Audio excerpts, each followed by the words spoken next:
neler gəlir Bakın içindən, nələr gəlir. Bir də qaldır. Bakı biraz da qaldır, zəhmət olmasa. Lehmə deyə, lehmə. Bak, sap-sarı nasıl gəlir.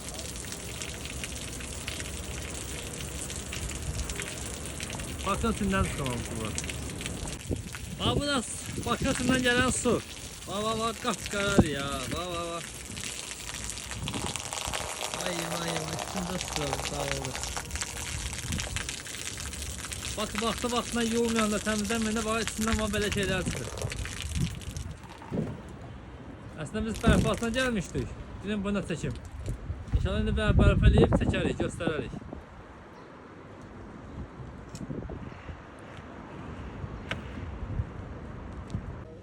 Bir daha vaxtda çıxır. Təmir olunan bax bu idi. Bax, belə deyim sizə. Burasını bərpa eləmişdik. Buradan problem yoxdur. Orasını bərpa eləmişdik, problem yoxdur. Arkasında olmuşdu. Bu dəfə altındaydı. Çünki orada çıxa bilmədim. Səhətimlə qədər çəkəmədim altını. Amma bir vaxt göstərmişdim.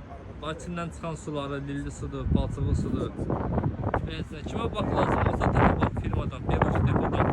Dastavka edirik, çatdırma edirik. Həm təmirdən satışına baxırıq. Burada 9-cu mikrorayondur. Xeyirli olsun, Allah xeyirli versin.